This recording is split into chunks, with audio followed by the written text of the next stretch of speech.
Hey everyone, What If Fan here, bringing you another exciting part of What If Fusion Deck User in a different Yu-Gi-Oh! GX. You can find the fanfic title and the original author's name on my Patreon page. Make sure to check it out and show them some love. If you enjoy the video, don't forget to like, subscribe, and ring that notification bell so you never miss an upload. Also check out my Patreon channel for early releases of all the series, where you can find all the series released one day ahead of YouTube. Alright, let's jump into it. Chapter 241. TCH. Exposed by Hikaru, Weevil's face stiffened slightly. Dueling a junior while rigging his deck to draw perfectly, yeah, it was a little unsightly. Of course. That embarrassment only lasted a moment. Winning was the only thing that mattered. Droll Weevil drew his card, then sneered coldly. His hand was indeed rigged. To maximize the power of his insects, he ensured his opening hand was always the same. Previously, his strategy was aimed at countering Rex Raptor's endless dinosaur monsters, using parasite cards to sabotage Rex's evolution spells. It relied on changing types and wiping the board with insecticides before using the parasites to tribute summon high-level monsters. Yet, now, things were different. His eyes locked onto Ultimate Ancient Gear Golem. The opponent was completely different. Ultimate Ancient Gear Golem had an effect that allowed it to revive a regular Ancient Gear Golem from the graveyard upon destruction. If he wiped it with insecticide, it would backfire. In that case, ditch the useless cards. Swap them for that. I activate the Quick Play spell, Card Destruction. Both players discard 2 cards from their hands, then draw 2. I discard Eradicating Aerosol and Petit Moth. Hikaru glanced at his hand, discarded 2 others, keeping only Elemental Hero Prisma, then drew 2 more cards. After adjusting his hand, Weevil grinned slyly again. Brat, the time for a senior to go easy on his junior is over. Since you didn't chain properly last turn, now it's my turn. He flashed a freshly drawn card. The card shimmered with a golden glow, an ultra rare. Quick Play spell, Cocoon of Ultra Evolution. He shouted the card name as if announcing the most powerful card in the world. Oh. Just looking at it. It's clearly the same type as the dinosaur guy's Ultra Evolution pill. Tiara casually commented to Hikaru. Her vision was back to normal now. Hikaru nodded. Cocoon of Ultra Evolution is the strongest insect support card. It lets you tribute any insect monster on either field equipped with an equip card to special summon any insect from your deck, ignoring summoning conditions. Even Ultimate Ancient Gear Golem is trash if I use it as tribute. Weevil cackled. I tribute Ultimate Ancient Gear Golem. The parasite latched onto the golem's body, opened its mouth, spewing countless silk threads that wrapped around the mechanical giant, dragging it to the center of the duel field. The machine transformed into a glowing golden cocoon. Special summon, Metamorphosed Insect Queen. Crack. The cocoon burst open. A massive insect with crimson wings, a huge stinger, and an upper body vaguely feminine slammed onto the field with a heavy thud. Metamorphosed Insect Queen, Level 7 Earth Insect 2800 ATK. Not done yet. The effect of Parasite Paranoid in the graveyard activates. Weevil's hunched posture straightened. When it's sent to the graveyard as an equip card, I can special summon a level 7 or higher insect from my hand, ignoring summoning conditions. I special summon Ultimate Insect LV7. A massive insect with a similar grotesque design to the moth emerged from the corpse of the parasite, fluttering onto the field. Ultimate Insect LV7, Level 7 WIND Insect 2600 ATK. Sadly Ultimate Insect LV7 only gets its effect if summoned through its own method, but this is still enough. He pointed at Hikaru. If this attack lands, you're finished. Hikaru. The staff shouted urgently. Rex Raptor, watching the stream from the hospital, clenched the sheet in his hands. Battle. Metamorphosed Insect Queen, attack. I activate my trap, Necrofusion. Hikaru flipped his set card. By banishing fusion materials listed on a fusion monster from my graveyard facedown, I fusion summon a fusion monster from my extra deck. But the monster can't attack this turn. I banish 2, Ancient Gear Knight, from my graveyard to fusion summon in defense position, Ancient Gear Howitzer. The ancient machine, armed with 6 cannons, towered onto the field. Ancient Gear Howitzer. Level 8 Earth Machine 1800 Def. He, I knew you'd use a trap like that. Weevil snickered. You're just a fusion duelist. Every card you use revolves around fusion. I saw this coming. My Metamorphosed Insect Queen can attack again by tributing another insect after destroying a monster. And since your deck has no other ultimate Ancient Gear Golem, I have nothing to fear. Continue attack. Metamorphosed Insect Queen, crush that, Howitzer. The moth flapped over, bit into the machine's gear core, and shattered it before returning to Weevil's field. Effect of Ancient Gear Howitzer. When destroyed by battle, I special summon 1 Ancient Gear monster from my deck, ignoring summoning conditions, in defense position. Come forth, Ancient Gear Beast. Ancient Gear Beast, level 6 Earth Machine 2000 Def. Ha. Metamorphosed Insect Queen, devour Flying Kamakiri number 2 and continue attacking. The moth bit down on Flying Kamakiri number 2, swallowed it whole, then pounced onto Ancient Gear Beast and tore it apart. Hee, now all you've got left is that useless field spell. Weevil grinned. Battle continues, Ultimate Insect LV7, direct attack. Ultimate Insect LV7 shimmered and lunged at Hikaru, its spike stabbing into his arm. Hikaru, LP, 1400. Ha. How's that? Scared now? Hikaru glanced at his arm, flexed it casually, then shook it off indifferently. It was exactly the same as last time, so much so that Hikaru didn't even feel nervous. But Hikaru's calm expression completely baffled Weevil. Why? Why wasn't he panicking when Weevil was clearly winning? TCH, whatever. I activate continuous spell, Insect Neglect. Weevil laid a card for defense. End my turn. Hee, almost forgot. During my end phase, Metamorphosed Insect Queen lays an egg. A massive egg fell from the moth's abdomen onto the field. Insect Token. Level 1 Earth Insect 100 Def. EW. Carbon-based filth, Tiara muttered. Hikaru, hurry up and crush this guy. My turn, draw. Hikaru remained unfazed. Just because it's an insect deck doesn't mean it's unplayable. Plenty of people love insects. If someone hated all insects just because of Weevil, then fusion wouldn't be worth anything either. He drew a card, looked down. Black Luster Soldier. Perfect. Now I can reuse the exact strategy you used against Rexraptor. What did you say? Weevil's face twisted in horror. You, what do you mean by that? His entire body trembled instinctively. Don't tell me, you're trying to prove that loser could have beaten me? No way, impossible. He's weaker than me for life. I'm the stronger one. Chapter 242. Before coming here, Hikaru carefully watched the duel between Rexraptor and Weevil Underwood. Partly to see what new cards Weevil had now. Partly to check whether he was up to any shady tricks during the duel. Even with Tiara by his side, Hikaru couldn't let his guard down. After all, Tiara was the kind of goddess who, the moment she got bored, would just pretend not to exist. If she found the duel too boring halfway, then back at the workshop, Hikaru would be left relying on his own physical strength to deal with any underhanded tactics from Weevil. And seeing that duel unfold the way it did, Hikaru naturally came up with a new plan. Tactically speaking, Weevil and Rex had similarities, but also distinct differences.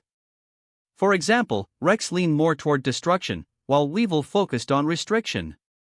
Not that it mattered too much. What did matter was that Rex's tactics were brutally simple. Self-destruction.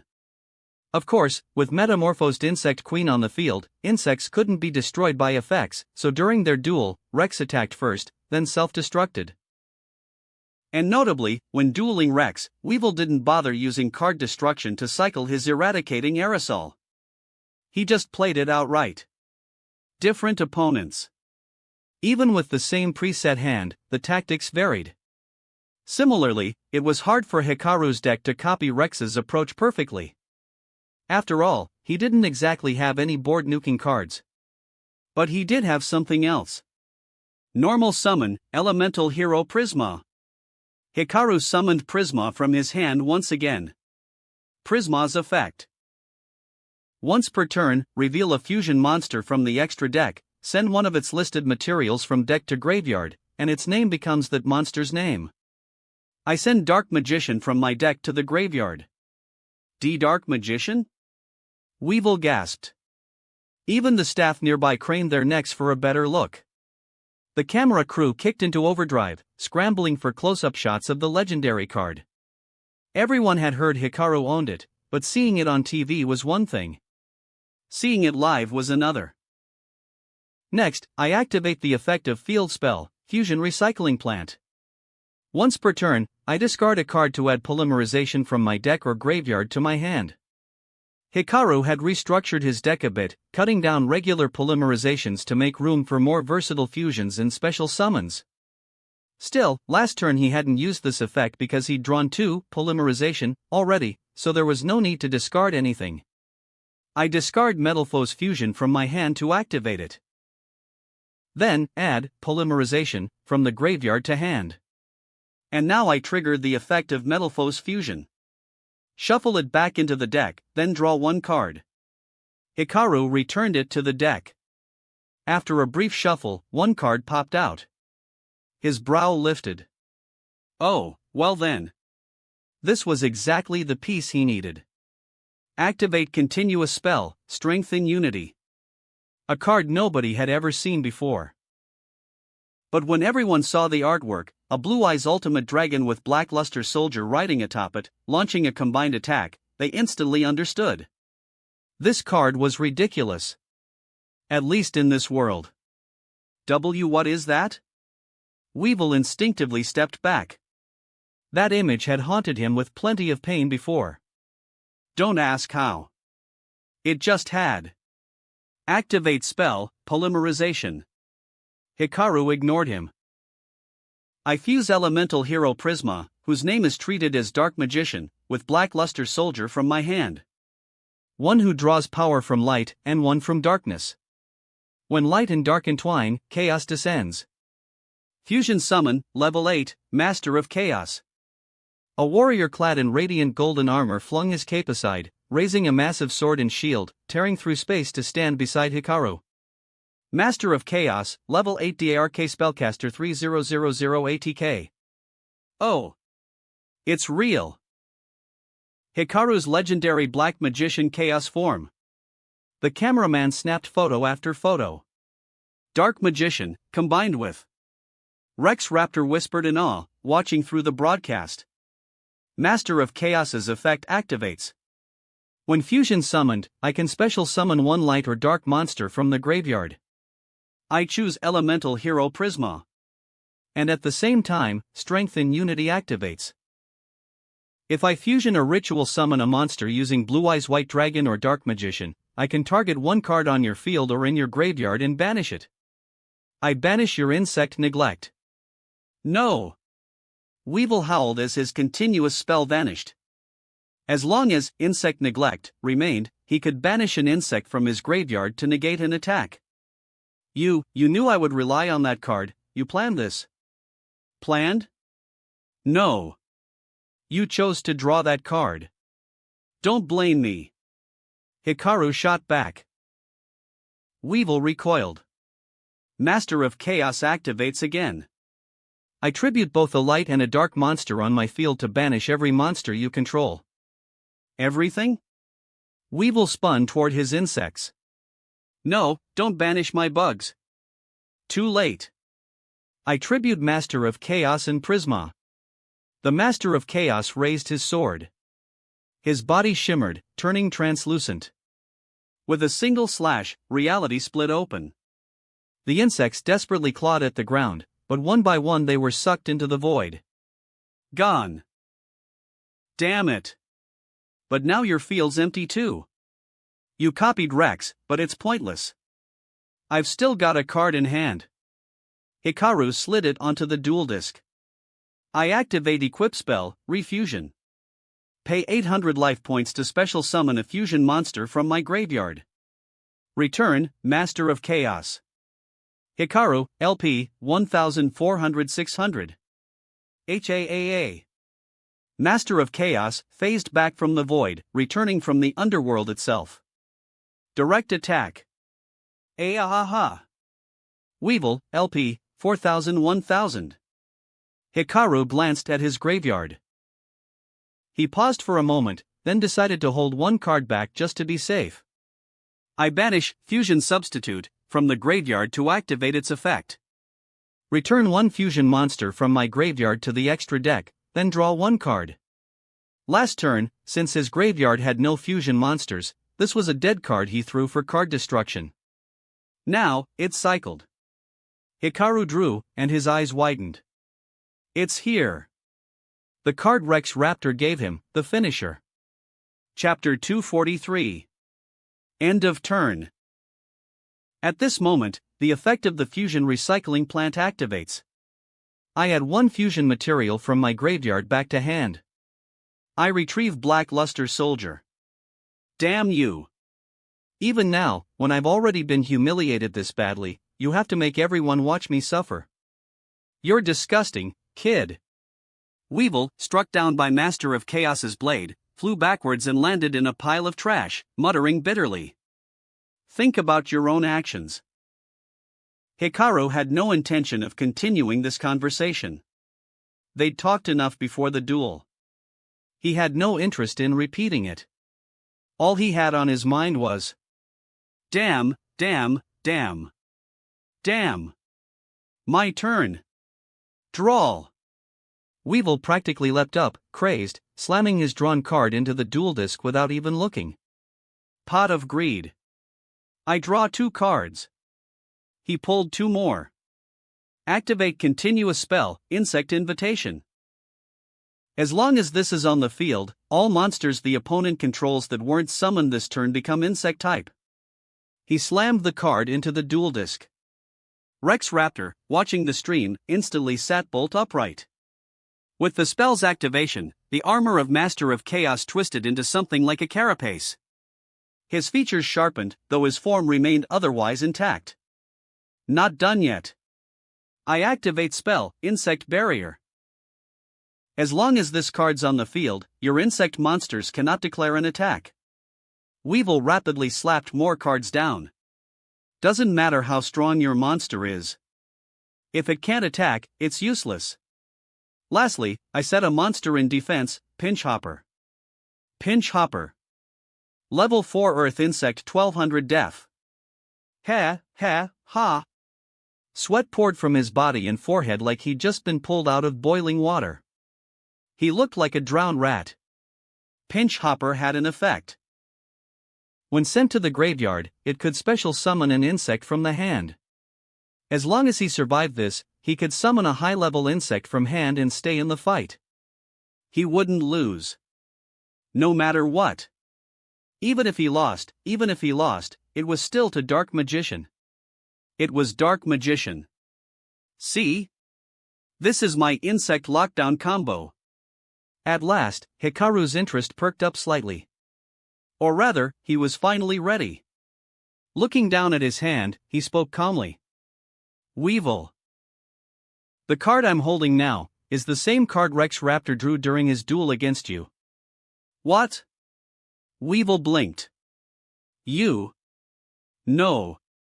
Don't tell me. It was several turns of trading blows, exhausting both sides' resources. Then you switched to defense, Hikaru recalled watching the footage. At the same time, Rex, watching the stream, also remembered. Their duel hadn't been short. It went on for multiple turns. Wounded beforehand, Rex was struggling more and more. Just as he felt both victory and collapse within reach, Weevil changed tactics to full defense. By changing types, using special summons, and endlessly swarming more insects, he slowly chewed Rex down. And stalled for time. At that final, critical moment, Rex had drawn that card, the card that had been with him for over a decade. The card that symbolized his mistake. The very card he once used in the Orichalcos incident. But his right hand had gone numb after such a long duel. He dropped the card and lost. My turn. Draw. Hikaru glanced at the card, smirked, and casually flipped it, holding it face down on his right hand before sliding it into the duel disk. I am the absolute fusion duelist. The power of my friends, my classmates, my teachers, it all strengthens my fusion. Because this is fusion. And now, you filthy bug, let me show you why you're a legendary piece of trash, and why Rex Raptor is now a legendary duelist. Normal summon, Chaetoptera. Aha! Weevil was already screaming before Hikaru even declared his attack. No! No, no, no! Not that one! Chaetoptera. Level 4 Wind Dinosaur 1400 ATK. Rex Raptor's card. His former ace. After becoming the representative duelist for Funlo Corp, Rex worked hard to rebuild his image and sharpen his skills. He even earned a spot in Kaiba Corp's Duelist Journey program, gaining powerful Jurassic cards from another dimension. But he never forgot these original cards. Just as now, he still used a few of his old low-level monsters. And this card had since evolved. A simple, unadorned pterosaur screeched at the sky, venting its anger, frustrated it hadn't appeared sooner. This monster's effect. Once per turn, add polymerization from deck to hand. I add my third polymerization, the one I never drew before. No need for the field spell. No need to discard.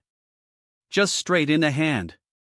Next, activate spell, polymerization. No. No. No. Weevil shrank back in horror as Hikaru slid the card into the duel disk, tumbling backward into piles of garbage. At this moment, he looked like the same scrawny kid from the past. And Hikaru was the taller, stronger one. I fuse Chaetoptera with Curse of Dragon from my hand. A symbol of the ancient dinosaur duelist shines once again.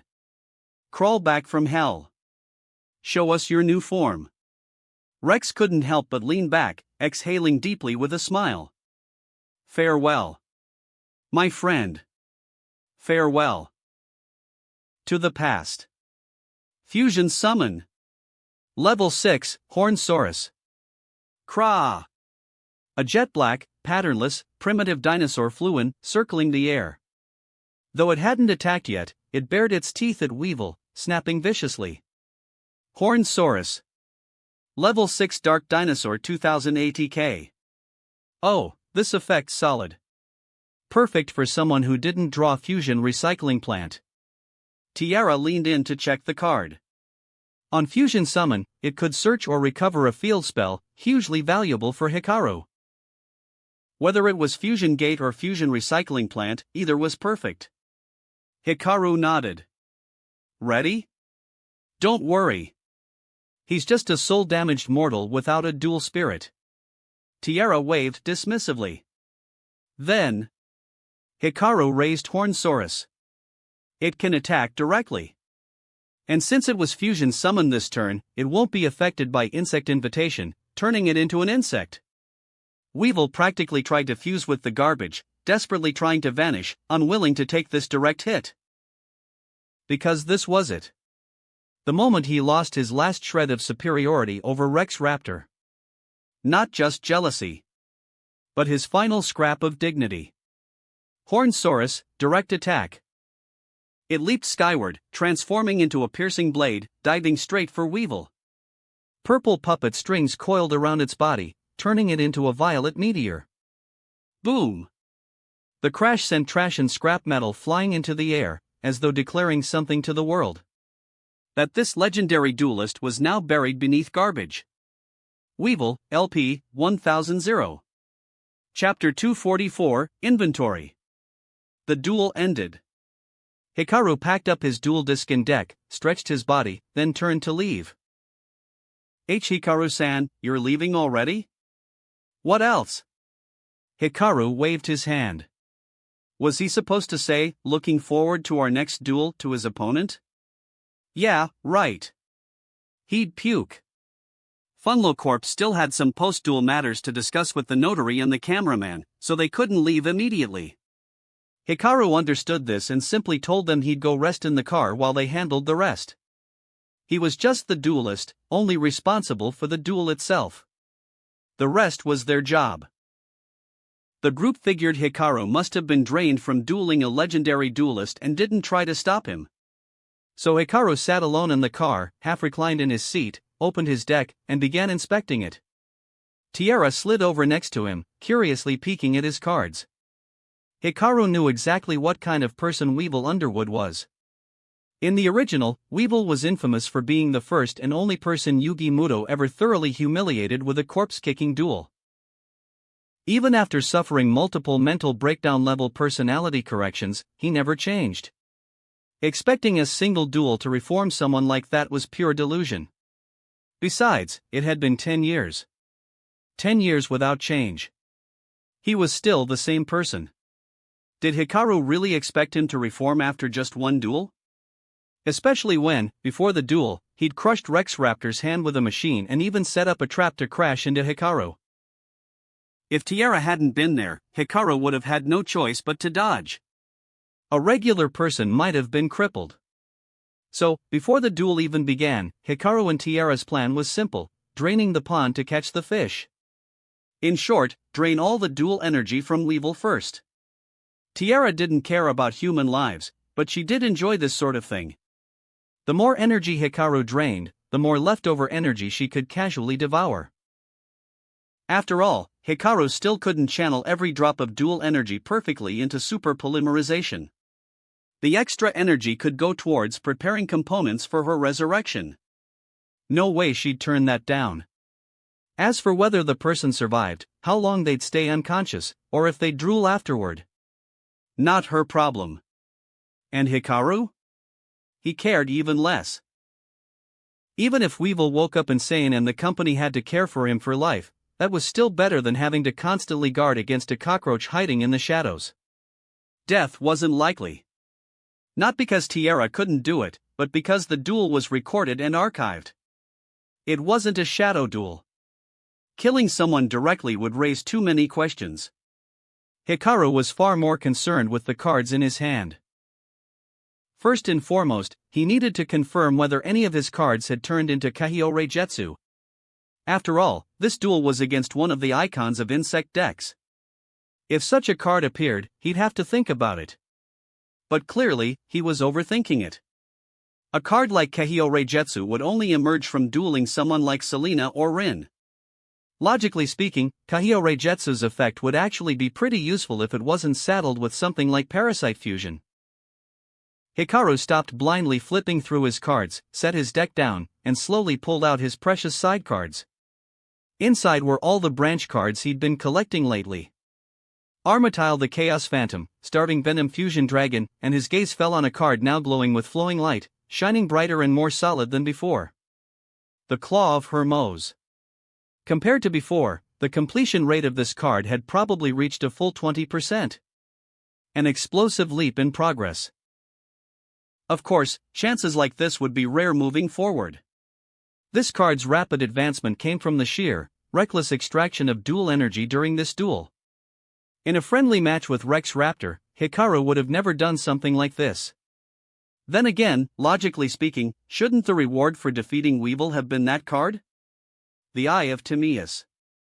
In canon, when Yugi dueled Weevil, his legendary dragon card was the Eye of Timaeus. Yet here, there wasn't even the possibility of Hikaru receiving the Eye of Timaeus. Instead, the Claw of Hermose advanced. Truthfully, even if the Claw of Hermose were fully completed, it was practically useless in Hikaru's hands. The reason was simple: he'd realized long ago that while his super polymerization granted him extraordinary power, all the cards it created were strictly OCG or TCG versions of fusion-related cards. This meant that even with the Claw of Hermose, it was a vanilla version. Unlike the original series, he couldn't just rewrite the card's effect however he liked. Unlike slapping it onto Dark Magician to create Dark Magician the Dragon Knight, the Claw of Hermos needed specific fusion materials and outcomes that Hikaru simply didn't have. Forget Red Ice Black Dragon. He didn't even own Time Wizard. Not that Time Wizard wasn't absurdly rare in this world anyway. Still, official cards had their own merits. OCG versions had their own strengths. At least the OCG didn't force you to fuse with one specific monster to summon a Hermos fusion. As long as he had the right monster type, he could use the Claw of Hermos to fuse. If he managed to complete it, maybe he could use other fusion materials to summon Hermos-based fusions. Like the Goddess Bow, Moonshot. Or the occasionally very handy Time Magic Hammer. Both of those had wild utility at the right moments. For Hikaru, who severely lacked removal and recovery options, those cards were priceless. As the company rep finished talking and approached, Hikaru casually packed away his cards. "Hikaru-san, we've finished our discussions." The representative sat in the car and smiled. "Thank you for coming despite your busy school schedule." "Ha, well, I'm part of the company too. A contract's a contract." Hikaru leaned back in his seat with a grin. Meanwhile, Rex Raptor turned off the duel footage he'd watched over and over, running his fingers over his deck, while his gaze drifted toward the window. In the flower bed outside, a riot of colorful blooms attracted passers-by. Occasionally, among those blossoms, a hidden insect would spook anyone who came too close. A gardener or hospital staff member walked over, carrying a box, spraying something onto the flowers. Who knew what it was, but the flowers grew even more vibrant, even more beautiful. Ha! Chapter 245, The Society of Light. Hikaru stayed at Funglo Corp for a few days and visited Rex Raptor during that time. Though hospitalized, Rex's injuries weren't too serious. The long hospital stay was more due to the double blow of physical and mental strain. According to the doctors, as long as his wrist checked out fine, he'd be discharged soon. Though the doctors occasionally muttered about how the wrist looked like it had suffered secondary trauma, leaving Rex visibly awkward. Funglo Corp was extremely satisfied with the outcome of the duel. Many celebrated Hikaru avenging Rex by popping champagne and even streaking through the office. The company gave both the factory and the staff 2 days off. The PR team told Hikaru that while the duel wasn't as hot-blooded as the last one, with a bit of editing combining clips from Hikaru and Rex's duels against Weevil, it would become a very watchable match for the audience. A great boon for promotion. More importantly, the launch of Instant Fusion Instant Noodles and GG was coming up. This duel was perfect as a pre-launch hype tool. They'd even drafted the title already. Clash. The Absolute Fusionist vs the Legendary Duelist 2, battle against the Insect King. So cringe. Listening to this, Hikaru couldn't help but rub his temples, while Tiara burst out laughing. After being called Fusion Hermit earlier, this was the second name that made her laugh that hard. Honestly, this goddess had a surprising amount of patience for the ramen company's antics. With everything wrapped up, Hikaru boarded the ferry, treated it like a mini vacation for a day, and returned to Duel Academy. The academy was much livelier now. After Zane's loss, that gloomy atmosphere only lasted a few weeks. Soon enough, the students moved on. No matter how idolized someone was, for energetic students, their own lives and happenings around them mattered far more. As for post-graduation worries? Who has time for that? Amidst this cheerful mood, Hikaru greeted passing classmates while heading to the principal's office. The moment he arrived, the door slammed open with a loud bang. Head instructor Napoleon stormed out, yelling furiously. "You'll regret this, Growler. I am the principal here, Napoleon. Acting principal. You're only the acting principal. Still the principal." Acting principal Growler's snide reply made Napoleon jump in frustration. As Napoleon turned, he bumped right into Hikaru and stumbled back a few steps. Noticing it was Hikaru, Napoleon forced a deep breath, squeezed out a smile, and said, "Ah, Hikaru-san, you're back. I watched your duel against Mr. Weevil Underwood.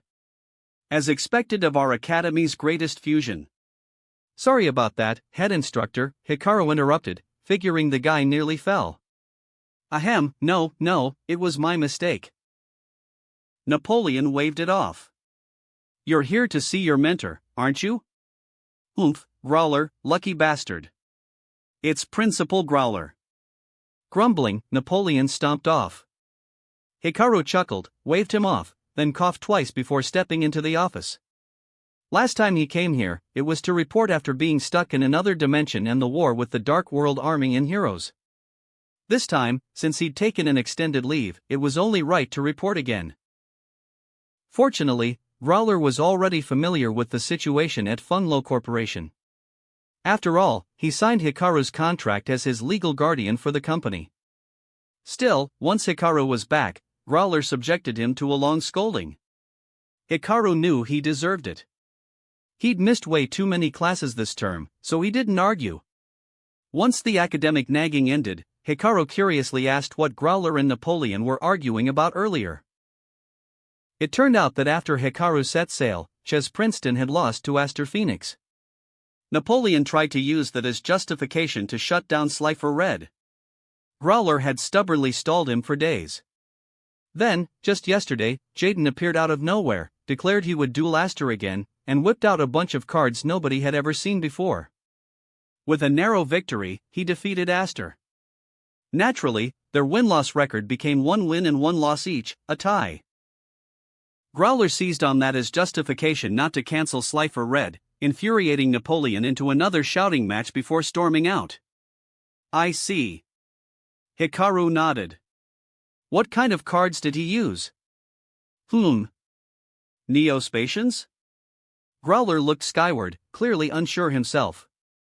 Jaden had used a lot of weird, unfamiliar cards. Hikaru nodded. It seemed that the main timeline hadn't been disrupted.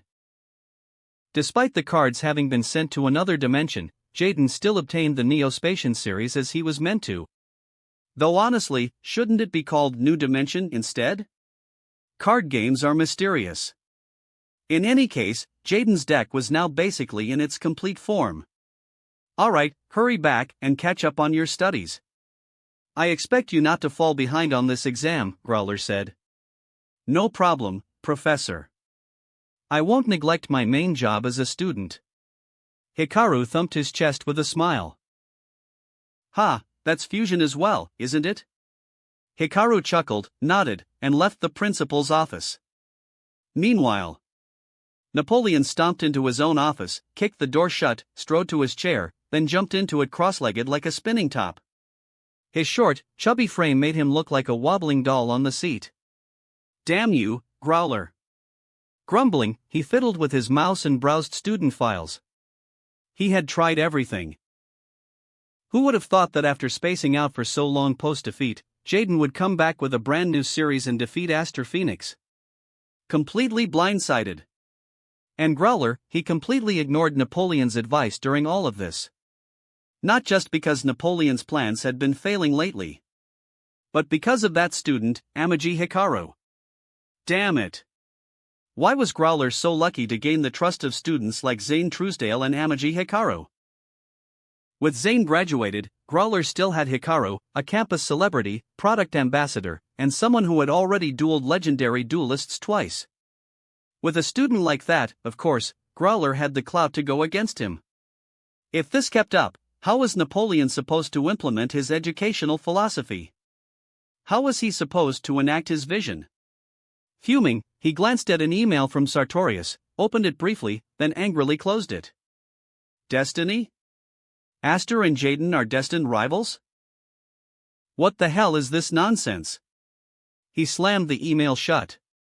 Right then, a new message popped up. Ha! What's this? The Society of Light is moving in? Chapter 246, Break. What are the 3 elements of dual physics? Monster, spell, and trap. Who proposed the grand unified dual theory? Dr. Tuba Einstein. Hikaru answered Bastion's questions while revising his notes. These were all people or cards that appeared in the original series.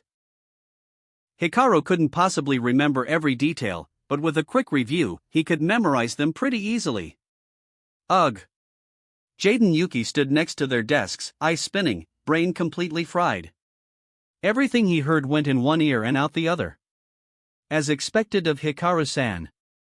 He can review and answer questions perfectly without missing a beat. Alexis praised softly from the side. Unlike Big Bro. Cyrus sighed as he glanced at the zoned-out Jaden. Big Bro, if you keep this up, you'll be stuck retaking exams, or worse, remedial classes again. No one knew how Cyrus managed to nap through class alongside Jaden yet still avoid failing. Either way, being able to wing it with a few glances at a book and scrape through exams wasn't a bad talent. Hikaru finished organizing his notes, stretched lazily, then turned to Bastion. Thanks, Daichi. Without you, cramming this much would have been a nightmare. Ha, if beating a knowledge-deprived Hikaru was all it took to be top of the class, then it wouldn't mean much, Bastion laughed. Ugh, exams. Jaden collapsed onto the desk. Jaden, don't give up. Cyrus rushed over to prop him up. Yeah, Big Bro, you've got this.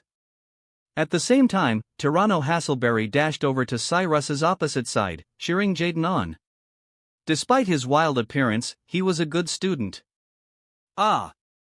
Tyranno-kun, this is the second-year classroom. Quit loitering and get back to your own class. Cyrus scolded. But this room's now the temporary clubroom for the Fusion Club. You, as a Polymerization Club member, should be the one leaving. Tyranno fired back. Besides, Serena's here too. You gonna kick her out? Ah. Dragging Serena into this is so sneaky. Ever since Jaden gained a new little bro, realizing his big bro already had an old little bro, Cyrus and Tyranno had become rivals. Both fought for more of Jaden's attention. Cyrus even started skipping Polymerization Club activities to hang out in the Fusion Club with Tyranno. Hikaru honestly didn't get what they were fighting over. It's duel monsters. Jaden never says no to dueling anyway. The reason they were gathered in the classroom today was simple: the Fusion Club's activity room was temporarily unusable. Not because it was disbanded or anything. In fact, with Hikaru and the other veterans becoming more famous around the academy, not just Hikaru, Jaden, Chaz, and Alexis, but even, brace for it. Even Bastion, someone with a negative presence, was now occasionally approached by fellow students. That's how ridiculous it was. Seriously, in another universe, Bastion's lack of presence could qualify him for Assassin Brotherhood training. In essence, with so many renowned students and with Growler as the ironclad acting principal backing them, there was zero chance the Fusion Club shutting down. The real reason for today's temporary classroom gathering was simple: Funlocorp's funds had hit the Academy's account, and construction was underway to expand the club's building. Rough estimates suggested that within a day, Hikaru would have a 3 to 4 story mini building, complete with balconies, a small decorative lake, and all kinds of extra amenities. Such was the power of a world fueled by dual monsters and dual energy.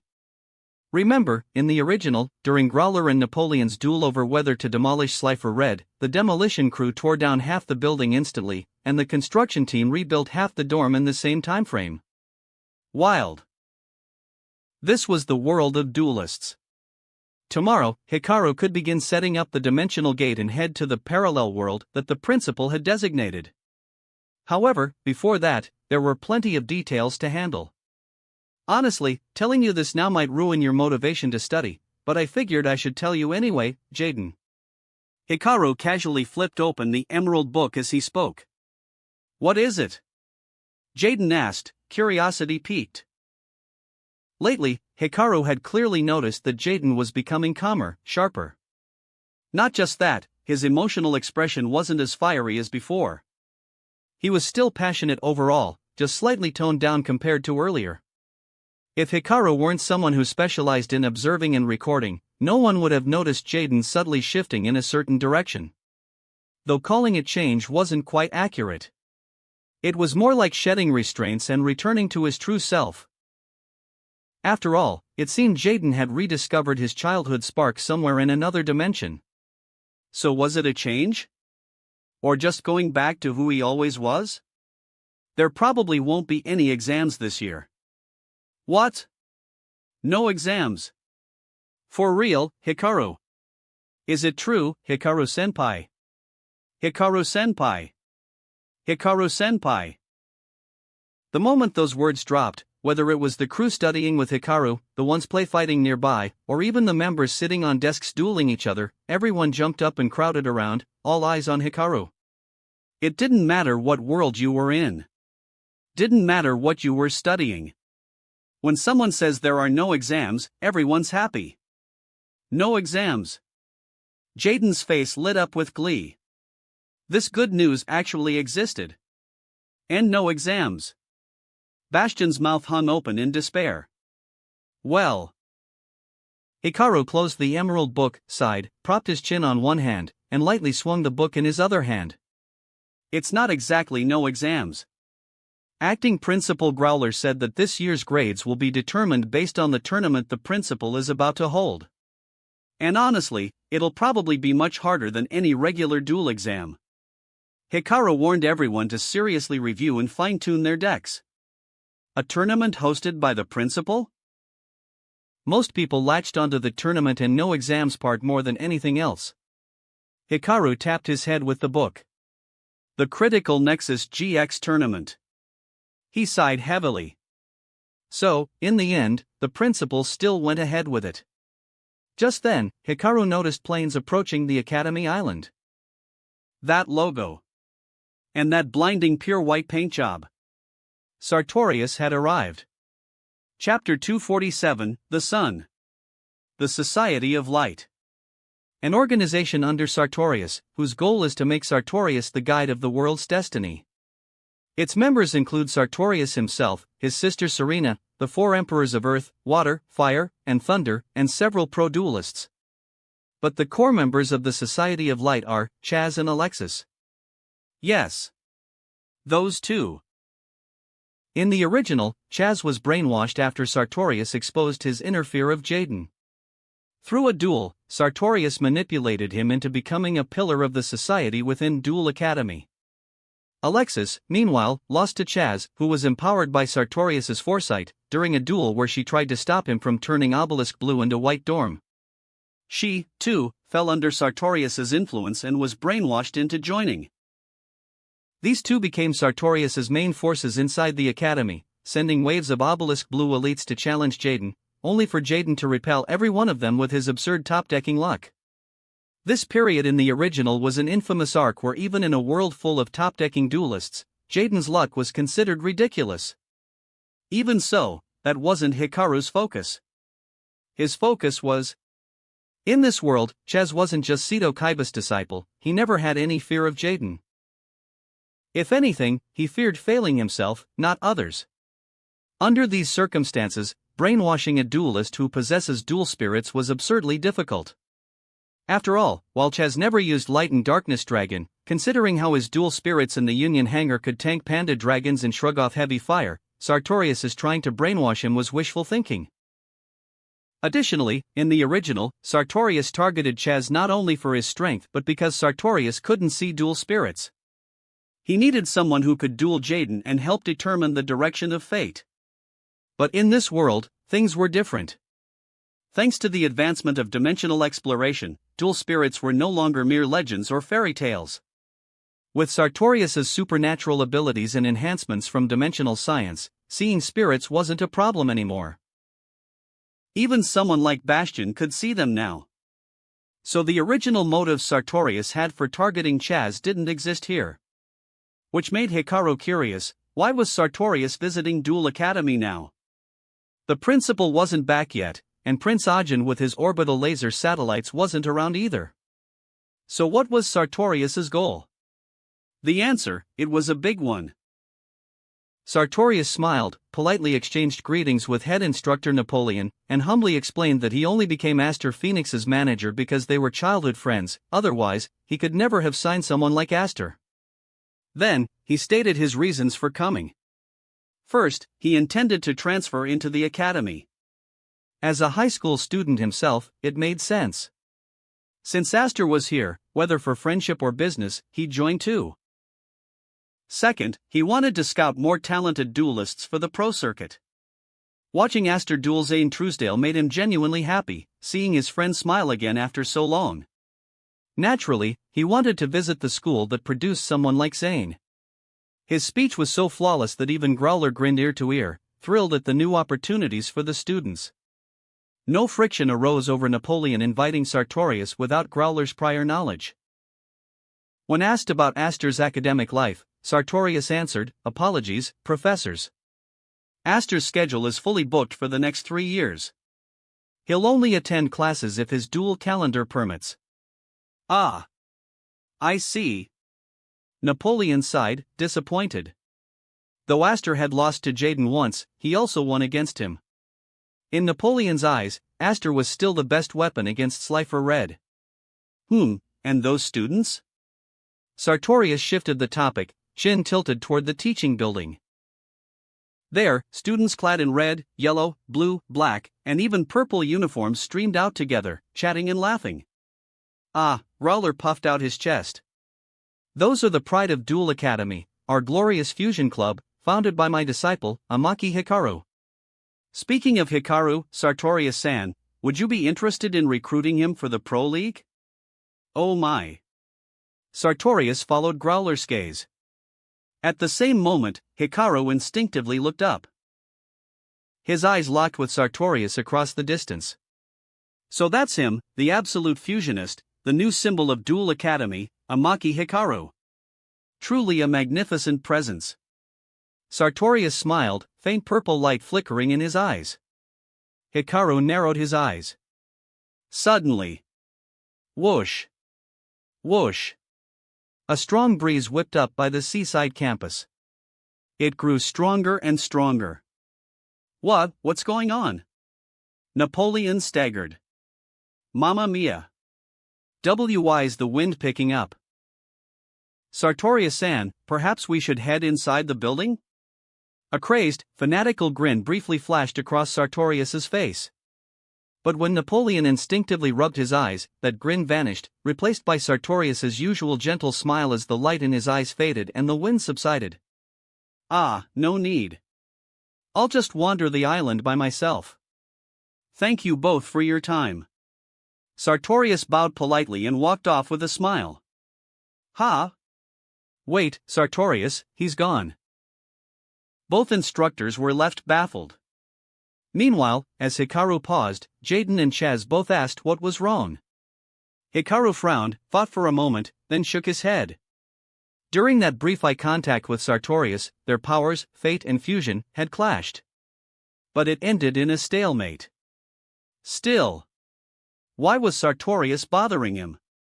Shouldn't he be messing with Jaden or Aster? Or was Sartorius now trying to turn him, the Fusion Club president, into the Academy Society of Light proxy?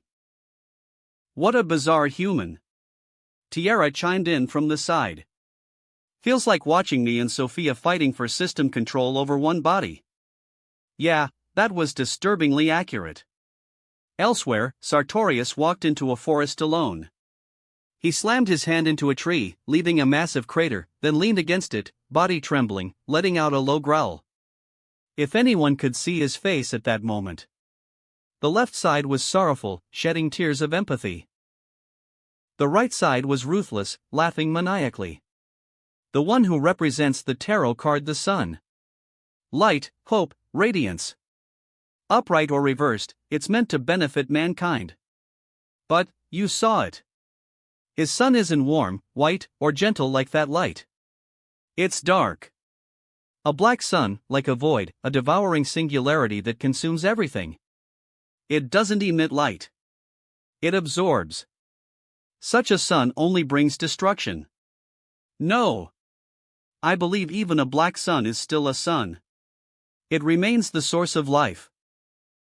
This wave of annihilation, this destructive intent, will never be our salvation. He muttered endlessly, cycling between self-denial and self-affirmation, until his breathing finally calmed. Maybe, probably, he really was a bit schizophrenic. Especially after the battle between the Society of Light and the Fusion Army, when some of his light was taken away, his symptoms worsened. But That wave of destructive light was also growing far beyond anything he'd foreseen in his childhood divinations. At first, he believed this light was powerful enough to destroy planets. Now, after endless wars and dimensional battles, that light had grown exponentially. So even with some stolen, his total reserves now exceeded what he'd had before. Fuse. Fuse every absolute fusionist together. I see. Even the sun, if it's too pure, too intense, becomes a black hole that blinds us and hides everything from sight. Sartorius straightened up, smiling, his face contorting into something grotesquely cheerful, absurdly healthy. He knew, Amagi Hikaru and Leo Akaba absolutely despised each other. Fate had already given him the answer. He raised his hand. A table materialized from thin air. Casually, he drew a card from the deck atop it. It was a dimensional coordinate card, marking a fusion army base, the very one where the Society of Light had once failed its invasion. That place hid many interesting cards. And a bloody secret. But it also had the strongest guardian. Show me, the sun. Chapter 248, Reunion after 1 year. Install this one too, alright, done. 2 days later. Inside the brand new Fusion Club activity room, Hikaru had successfully constructed the Yamaki Hikaru prototype dimensional gate number 73. So, what happened to the first 72?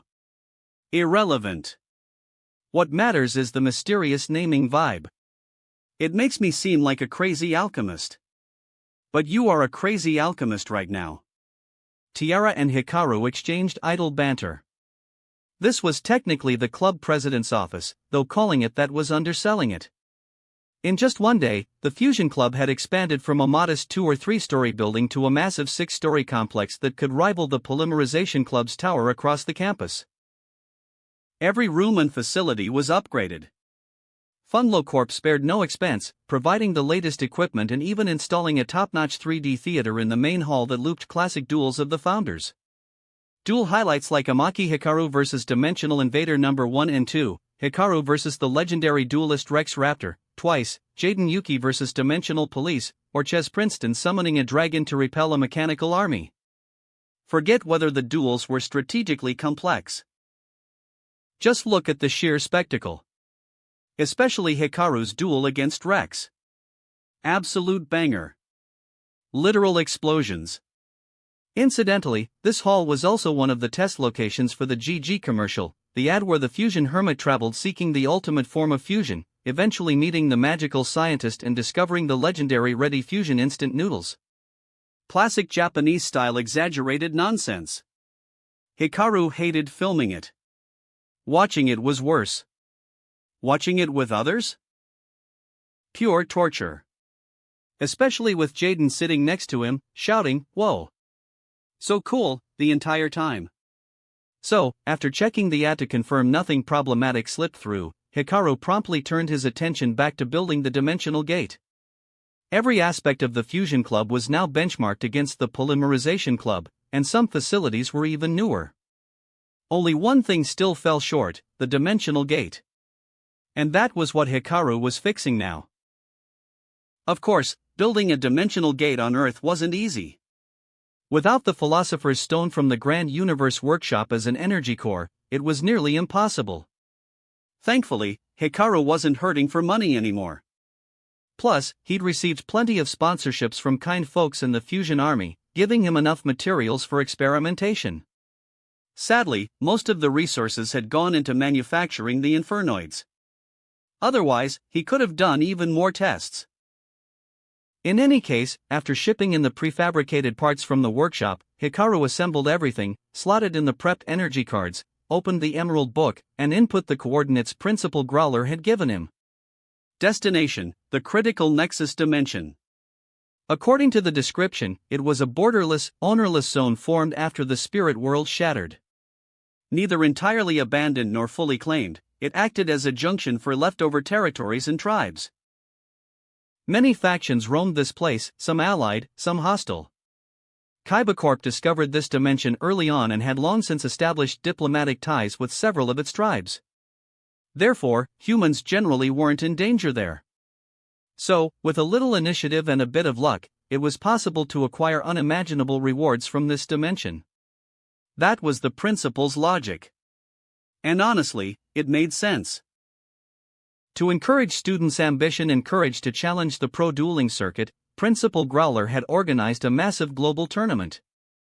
All Duel Academy branches, Main Campus, North Academy, North America branch, South America branch, Europe branch, and even the Arctic branch, would participate. Thanks to dimensional travel, there was no need to gather everyone physically. Students would simply enter the dimension from different starting points and duel their way toward the championship. And that wasn't all. Growler even invited pro-duelists. The idea of dueling top players worldwide without enduring exhausting travel was wildly appealing. In short, it was an absolute mega-event. Even more insane than the original GX. Unlike the original, where the principal couldn't possibly drag that many people to Academy Island, now he could throw them all into another dimension instead. Credit where it's due, Principal Shepard reaching out to Seto Kaiba, pro-duelists, and old friends to set up prizes and schedules truly made him a great principal. Whether it all went smoothly or not, at least the intentions were good. Hikaru shook his head.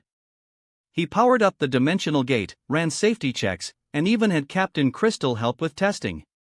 Once everything was confirmed stable, he initiated the dimensional transfer.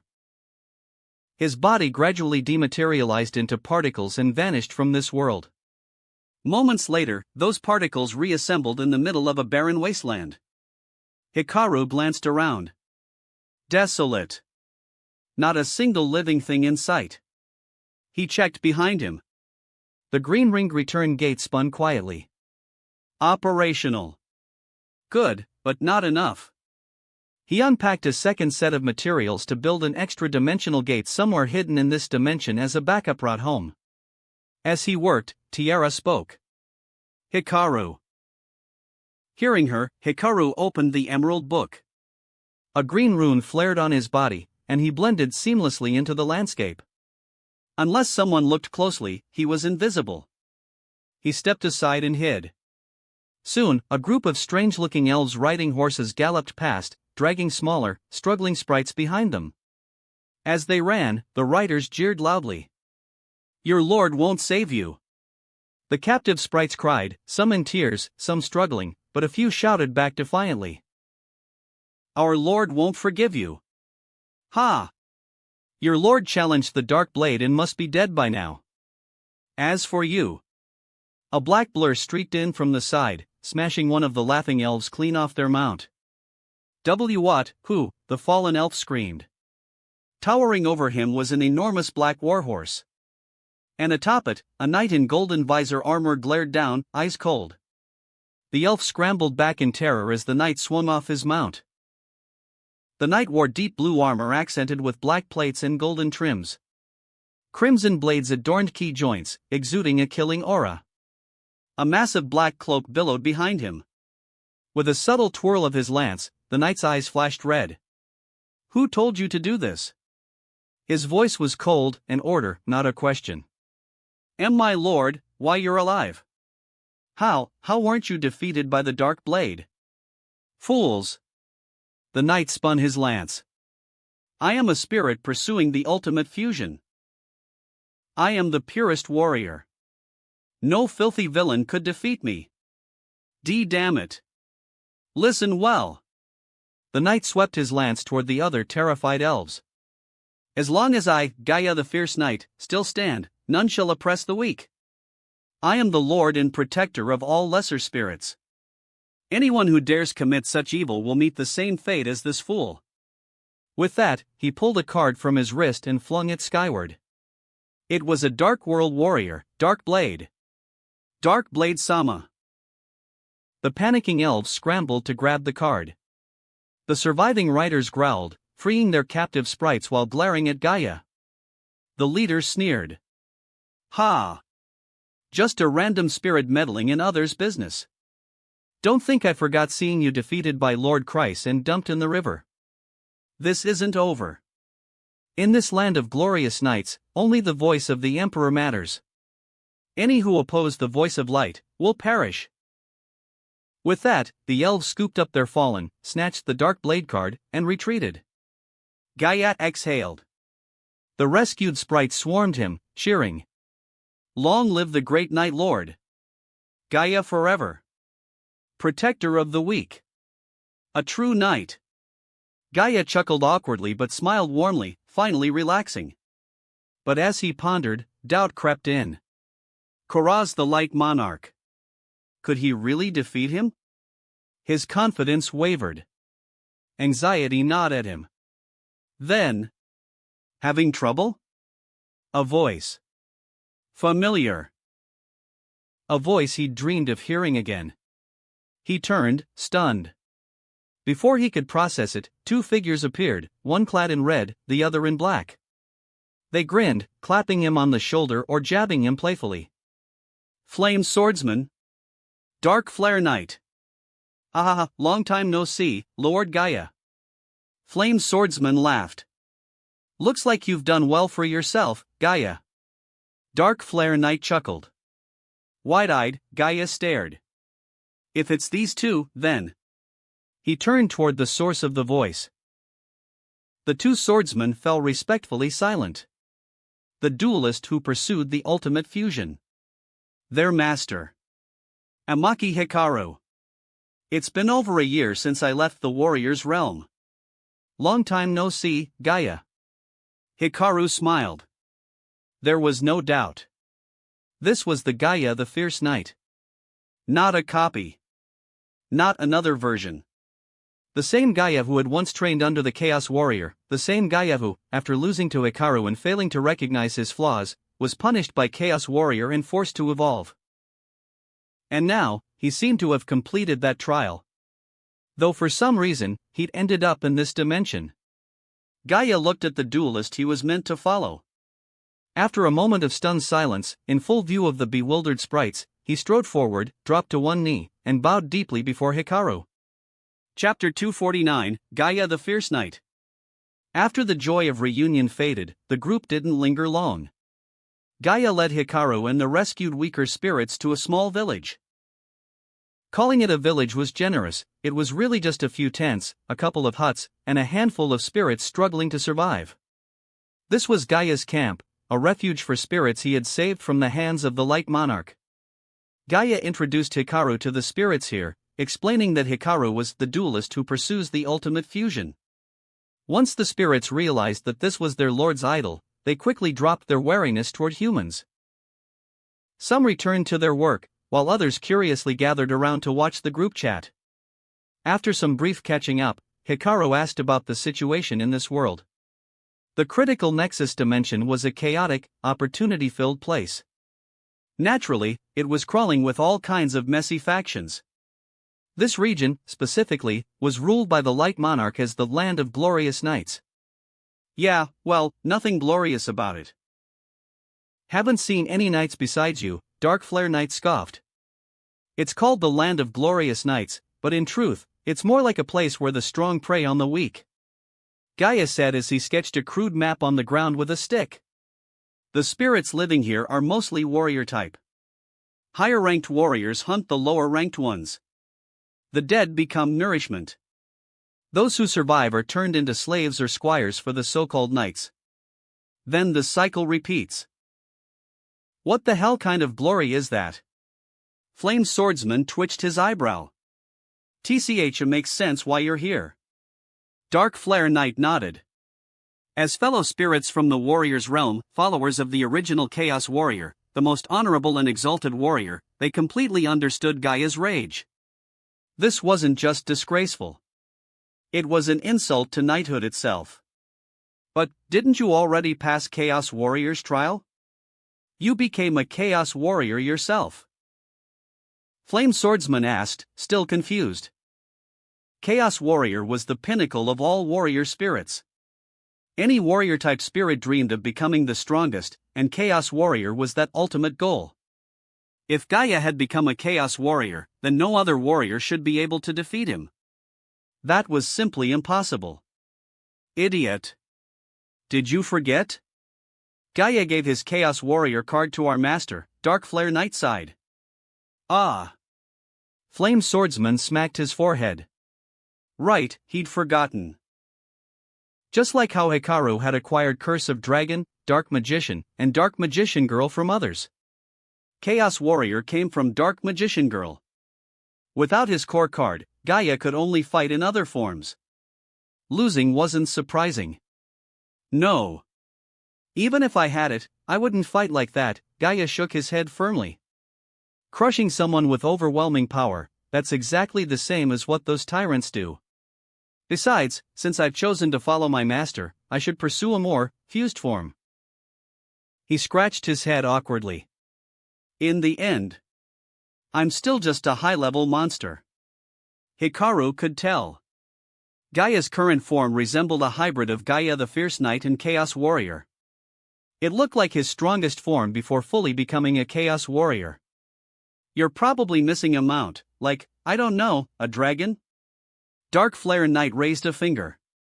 Hikaru happened to have a Dragon Master Knight he recently acquired from the magical scientist, so it made sense. Gaia's failure to evolve into a true fusion form might simply be due to a lack of a partner. Yeah, that's what I was thinking too. Flame Swordsman pretended he totally thought of that himself. Such nonsense, Tiara sighed, watching the knights chatter. Ritual monster, high-level monster, what's the difference? Just because it isn't purple doesn't mean it's not a fusion. Maybe the real reason you two haven't changed in ages is because you figured that out, didn't you? You realized you don't need to evolve. Well, Lady Winda. Dark Flare Knight rubbed his head, awkward. She hit the nail on the head. Yeah. You've got a point, Lady Winda. Flame Swordsman nervously agreed, not entirely sure why, but nodding anyway. Who the hell are you? Gaia grumbled, realizing Tiara wasn't an old friend. This is me catching up with Flame and Dark Flare. What's it got to do with you? Winda narrowed her eyes. Gaia's pressure surged. Even as someone who had once become a Chaos Warrior, he felt suffocated. Still, Winda wasn't the type to bow to intimidation. She stood up, ready to argue, but Flame and Dark Flare hurriedly held her back, diffusing the tension. Gaia calmed, sighed, and sat back down. She's not wrong, he grumbled. Seems I'm still not disciplined enough. Chaos Warrior warned me so many times not to let my temper cause rifts between comrades, otherwise, it isn't fusion at all. No kidding. Hikaru nodded. Gaia, like I told you before, whether it's ritual or fusion, the summoning method doesn't matter. I won't judge how others fight. I only walked the path of fusion myself. And now, you can walk it with me. He stood, extending a hand. Not as a defeated warrior, but as my friend. As my partner. As one of you, a member of fusion. Gaia couldn't help but grin. For the past year, he'd quietly worried that the duelist who had once defeated him might abandon fusion. After all, humans were fickle. But no. After all this time, Hikaru's passion for fusion had only grown purer. Stronger. More radiant. Gaia knelt again. Let's go, Hikaru said. Show me that enemy who defeated you. Show me what it means to embody fusion, to live by your ideals of warrior's honor. Yes, my lord. Gaia stood tall, then raised his fist high, calling to the surrounding warriors. My comrades. My warriors. Your lord and his master will challenge the tyrant once more today. For true glory. For the true spirit of knighthood. He clenched his fist tighter. Cheer for us. Chapter 250, No Additional Decks. Swoosh. The wind swept through the wasteland. Hikaru, Gaia, Flame Swordsman, and Dark Flare Knight marched toward a massive circular coliseum. Behind them trailed a crowd of spirits, some fearful, others fanatically curious. At the gate, 2 warrior guards spotted Gaia and leveled their swords at him. A commanding voice echoed from inside the arena. Let them in. The guards immediately lowered their weapons, stood at attention, and saluted the sky. Yes, your majesty, light monarch. Then, sneering, they stepped aside, eyeing Hikaru's group like they were walking corpses. Inside the arena, mounted warriors were racing wildly. When Gaia stepped in, the riders gradually slowed, turning their gazes toward him, each wearing the same scornful grin. The spirits following behind shrank back in terror. "I thought you'd run away with your tail between your legs," said the same commanding voice. Hikaru followed the sound to the top of the arena, where a massive warrior clad in gleaming gold armor reclined, chin resting on one hand, legs crossed, gazing down with amusement. Huge. Easily 5 or 6 meters tall. Kuraz. "I won't flee until I've defeated you." Gaia raised his spear, pointing it at the giant. "Humph. A human warrior? So you brought backup. Or is this the so-called duelist who seeks the ultimate fusion?" "Exactly. This is my lord, an interdimensional warrior who will end your tyrannical rule." Yet. Kuraz's gaze shifted to the spirits behind Gaia. "It looks like only a few weaklings followed you. Where are the rest? Abandoned you, didn't they?" "Ha! Whether they follow or not doesn't matter," Gaia retorted. "My mission is to free them, to show them the true glory of knighthood. If they'd rather find a peaceful place or even flee to other lands, that's perfectly fine." He truly didn't mind. Insolent fool. The Light Monarch already spared you once. "How dare you defy him again?" one of the knights beside Kuraz roared. "Arrogant wretch. Light Monarch, allow me to." Kuraz waved him off and rose slowly. Under the knight's gaze, his body shrank down to human size. And where his throne had stood, now there pulsed an ominous, black-tinged veil of light. Light of destruction. So even here. It's everywhere, huh? Compared to the original GX world, it was far stronger now. "You won't escape this time, Gaia." Kuraz flicked his cloak. "Escape? I've never run from you." Gaia shot back. His body turned into blue light and merged into Hikaru's deck. "This time, it ends. Duel. Light Monarch, LP, 4000. Amaki Hikaru, LP, 4000. My turn." Droll Kuraz declared. Locking eyes with Hikaru, he asked, "Gaia says you're a duelist who pursues ultimate fusion?" "That's right," Hikaru answered confidently. "Humph, completely different from me," Kuraz sneered. Raising his glowing duel disc, he declared, "My deck doesn't need an extra deck. 40 cards are enough. Anything beyond that is unnecessary." Hikaru raised an eyebrow. "For real, Hikaru? Is that kind of deck even fun?" Tiara muttered with genuine curiosity. Hikaru nodded. "Yeah. Monarch decks really are like that. Monsters that require cooperation to exist are nothing but illusions, fragile and meaningless." Kuraz pointed straight at Hikaru. "My deck is built from knights who have climbed mountains of corpses and rivers of blood. You and your fragile fusions are no match for it." Hikaru's eyebrow twitched. "I normal summon Eidos the Underworld Squire." A swirl of black mist appeared, and from it emerged a dark-armored knight, cloaked in swirling shadows. "Eidos the Underworld Squire, level 2 DARK spellcaster 800 ATK. When this card is normal or special summoned, I gain an additional tribute summon this turn." "It's coming, my lord," Gaia's voice echoed in Hikaru's ear. "The Monarch Assault. I tribute Eidos to tribute summon Thestalos the Firestorm Monarch." Boom!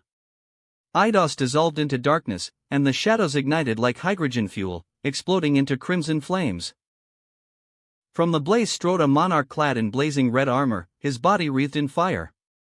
Thestalos the Firestorm Monarch, level 6 FIRA Pyro 2400 ATK. When this card is tribute summoned, randomly discard one card from my opponent's hand. If it's a monster, inflict damage equal to its level x 100. Seeing the card, Gaia couldn't help but remember painful memories. Last time, Kuraz burned away his swift Gaia the Fierce Knight, losing both his hand and 700 life points. But this time was different. Gaia chuckled. Suddenly, one of Hikaru's cards ignited, turned into spectral flames, and was sent to the graveyard. Hikaru checked. Phew. Turns out it wasn't as bad as it sounded. Festaloz's effect only discards, the card was still in the graveyard. TCH. A spell card? Lucky brat, Karaz scoffed, seeing the discarded card's green border. Lucky? Hikaru raised an eyebrow. No. Not luck, because no matter which card you discarded, the result would be the same. Karaz blinked.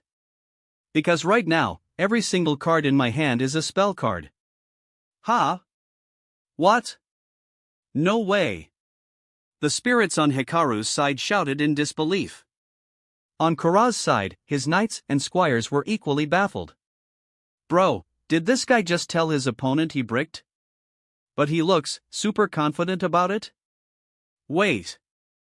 Karaz narrowed his eyes, recalling his previous duel with Gaia. Could it be, like that guy said? You really are a duelist who pursues ultimate fusion, so your deck's crammed full of fusion cards? You'll see soon enough, Hikaru smirked. Ha, arrogant, ignorant human. Karaz glanced at his hand and sneered. As long as he had this card, no matter how strong Hikaru's fusion monsters were, they'd be useless. I set one card. Turn end. That wraps up this part of What If Fusion Deck User in a Different Yu-Gi-Oh! GX. Thanks so much for listening.